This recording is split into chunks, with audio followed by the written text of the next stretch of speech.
අද මම ඔයගොල්ලන්ට පෙන්නන්න යන්නේ Kawasaki D tracker වල උල් තටු කියන මොඩල් එකේ රවුන්ඩ් තටු කියන මොඩල් එකේ එන වෙනස්කම් කීපයක් ගැන. මේක outer look එකෙන් තමයි බලන්න පුළුවන් parts වලින් අඳුරගනිද්දී frame එකෙත් ලොකු වෙනස්කම් වගේක් එනවා. මම ඒ ටිකත් අප්ඩේට් කරන්නම්. මේකේ ගත්තාම දැන් මෙතන උඩ තියෙන මේ නිල් පාට color set එක ඇවිල්ලා තිබ්බේ රවුන්ඩ් තට්ටට. මේ black color set එක ඇවිල්ලා තිබ්බේ උල් තට්ටට. මුලින්ම ගමු රිම් එක. මේ පස්සේ රිම් දෙක. පස්සේ රිම් එකේ ඩිස් එක ගත්තාම උල් තට්ටේ තියෙන මේ වගේ තිත් ඩිසයින් එකක්. ඒක ඊට අමතරව මේ විදිහට තමයි විහිදලා ගිහිල්ලා තියෙන්නේ. රිම් එකේ සයිස් එකෙත් පොඩි වෙනසක් තියෙනවා. මම ඒක පෙන්නන්නම්. රවුන්ඩ් තට්ට ගත්තාම රවුන්ඩ් තට්ටේ ඉන්නේ මේ වගේ ඉරි ඩිසයින් එකක් පැත්තට. එතකොට රවුන්ඩ් තට්ටේ අනිවාර්යෙන් ඩිස් එක ওই විදිහට වෙනස් වෙනවා. මේ ඇතුලේ තියෙන හෝල් එක වෙනස්. මේකේ තියෙන නිකන් ත්‍රිකෝණයක් වගේ. මේක සාමාන්‍යයෙන් ත්‍රිකෝණයකට වඩා පොඩ්ඩක් වෙනස් ඩිසයින් එකක් තමයි මේකේ තියෙන්නේ. ඊට පස්සේ මම යන්නම් තටු වලට. මේ තියෙන්නේ උල් තට්ටේ තටු. පස්සේ ෆෙන්ඩේ, ඒ කියන්නේ පිටිපස්සේ සයිඩ් කප් එක තමයි මේක. මේ රවුන්ඩ් තට්ට. මේ දෙක ගත්තාම ගොඩක් දුරට මේ දෙක එක සමානයි මෙහෙම බැලුවාම. ඒ දෙකේ ලොකු වෙනස්කමක් නැහැ සාමාන්‍යයෙන් ෆෙන්ඩර්ස් වල. ඊට අමතරව මේකේ ඔයගොල්ලන්ට පේනවා ඇති made in Japan කියලා ගහලා තියෙනවා. සාමාන්‍යයෙන් තටුව ගලවලා ඉවරලා චෙක් කරලා බලන්න මේ තටු තායිවාන් ඒවා දාලා තියෙනවද කියන එක අනිවාර්යෙන් චෙක් කරලා බලන්න ඕනේ. මොකද තායිවාන් තටු දාලා තිබුණොත් ටොක් මාකට් එක අඩුයි. මේකෙත් මෙන්න මේ විදිහට එම්බෝස් කරලා ගහලා තියෙනවා. මේක හදලා තියෙන මැටීරියල් එක සහ පොඩි සීරියල් අංකයක්. තව අනිත් තටු වලට ගියාම ඒ වගේ සමහරක් තැන් වල කැලෙන්ඩර් එක පවා ගහලා තියෙනවා. මේ තියෙන්නේ ඉස්සරහා සයිඩ් කප් එක. ඒ කියන්නේ ඉස්සරහා ෆෙන්ඩර් එක. මේක ඉස්සරහා පැත්තේ කවුලින් එක. මේකේ ස්ටිකර්ස් එනවා. ඊට අමතරව ඔයගොල්ලන්ට මේක ජපන්ද කියලා බලා ගන්න පුළුවන්. උල් තට්ටේ මෙන්න මෙතනින් කැලෙන්ඩර් එක ගහලා තියෙනවා. මේ කැලෙන්ඩර් එකේ ගහලා තියෙනවා මේක කවද්ද නිෂ්පාදනය වෙලා තියෙන්නේ කියලා. එතකොට මේක 2006 මේක ඩොට්ස් ගහලා තියෙනවා. දෙවෙනි මාසේ තමයි මේ තට්ට ගහලා තියෙන්නේ. 2006. මේ පැත්තේ තියෙන අවුරුද්ද, මේ පැත්තේ තියෙන මාසේ. එතකොට 2003 4 5 6 2006 දෙවෙනි මාසේ කියන තැනින් තමයි තිත ඉවර වෙලා තියෙන්නේ. එතකොට මේක 2006 ගහපු තට්ටක්. මේ තමයි උල් තට්ට. මේ තියෙන්නේ රවුන්ඩ් තට්ට. රවුන්ඩ් තට්ටේ බලන්න ලොකු වෙනස්කමක් තියෙනවා. මෙතනින් මෙන්න මේ වගේ කර්ව් වෙලා ගිහිල්ලා තියෙන්නේ. මේක එහෙම නෙවෙයි. මේකේ අනිත් පැත්තට තියෙන්නේ ඒ කර්ව් එක කර්ව් වෙලා ගිහිල්ලා උල් වෙලා තියෙනවා. එතකොට ඉස්සරහා සයිඩ් කප් එකෙන් ඊසිලි අඳුර ගන්න පුළුවන් මේක උල් තට්ටක්ද රවුන්ඩ් තට්ටක්ද කියලා. ඊට අමතරව මේකෙත් බැලුවොත් කො මෙතන කැලෙන්ඩර් එක හරි නැත්නම් මෙන්න මෙතන made in Japan කියලා හරි හදලා තියෙන මැටීරියල් එකත් එක්ක ගහලා තියෙනවා.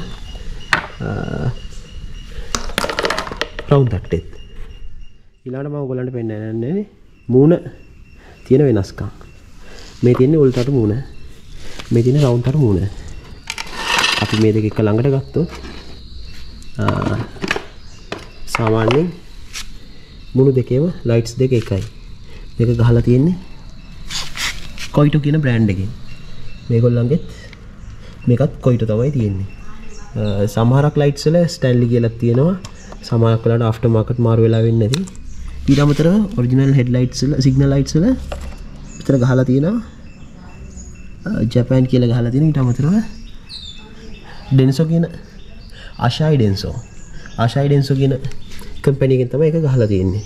උල් තට්ටේ බලන්න මෙතන මූණ මෙහෙම කර්ව් වෙලා මෙතන සෙට්ස් කීපයකට කැඩිලා තමයි ගිහිල්ලා තියෙන්නේ. එතකොට උල් තට්ට අනිත් පැත්තෙන් බැලුවොත් මෙන්න මේ වගේ තමයි පේන්නේ.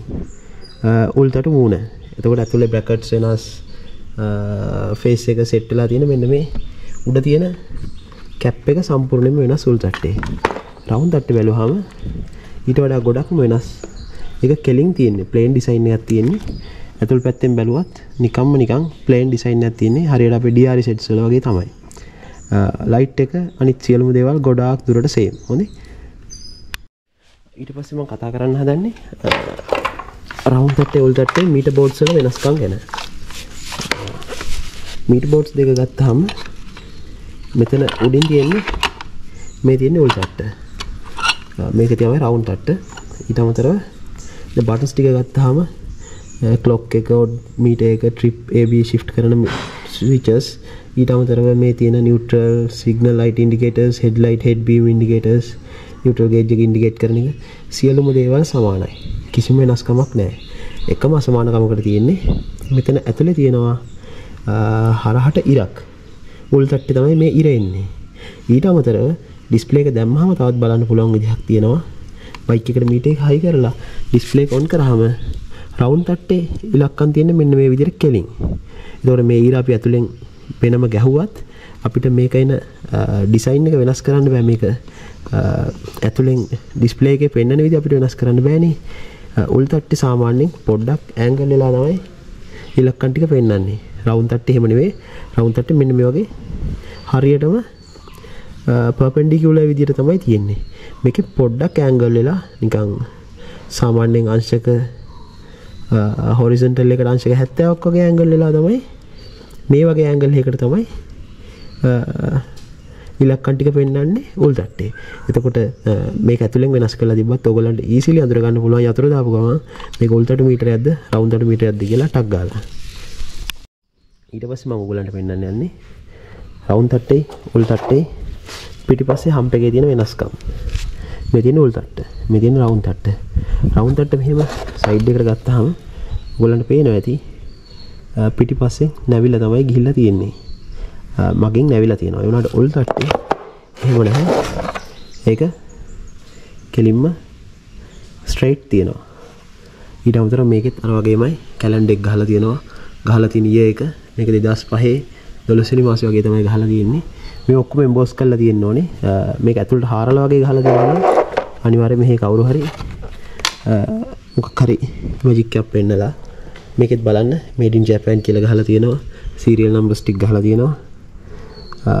ඊට අමතරව මේක ඇතුලේ වෙනම light එක පිටිපස්සේ brake light එක එනවා. මේ round තට්ටේ ඉන්නේ මේක.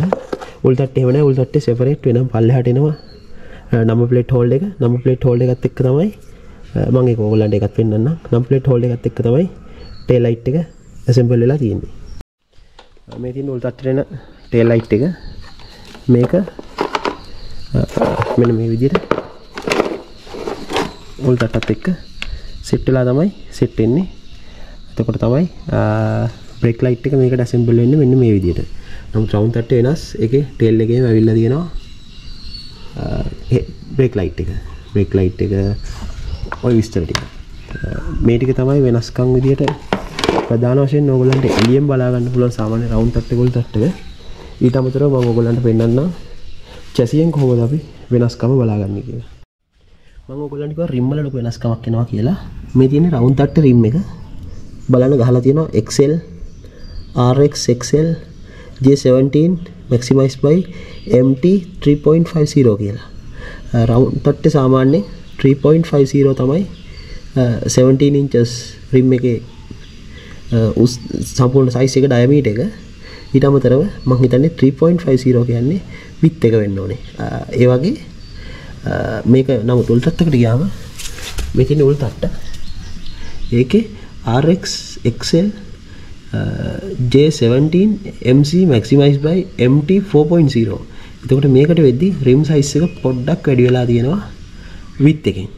එතකොට 4.0 කියන්නේ මම හිතන්නේ width එක පොඩ්ඩක් වැඩි උල් තට්ටේ round තට්ටේට වැඩි. එතකොට අනිවාර්යයෙන් උල් තට්ට round තට්ටක් ගනිද්දී rim sizes check කරලා බලන්න ඕනේ. මොකද ලංකාවේ ගොඩක් කට්ටිය ඔය rims එහෙමත් මාරු කරනවා condition අවුල් ගියාම එක එක ප්‍රශ්න වලට. එතකොට උල් තට්ටකට එන්න ඕනේ ලොකු rim එක වෙනකොට පොඩි rim එකක් කරලා තිබ්බොත් ගොඩක් බයික් එක කැතට පේන්න පුළුවන්. මොකද round තට්ට කියන බයික් එක පොඩ්ඩක් පොඩි වගේ. මොකද ඒකේ rim size පොඩි, බයිසිකලේ design එක වෙනස්. උල් තට්ට නම් ටොඩක් පිරිලා පේනවා, මූණ පවා ලොකුයි. එතකොට ඒකට මේ size rim එකක් අනිවාර්යෙන් එන්න ඕනේ. එතකොට මේ rim වල වෙනස අනිවාර්යෙන් check කරලා බලන්න. මේ වගේම ඉස්සරහා rims වලත් වෙනස්කම තියෙනවා.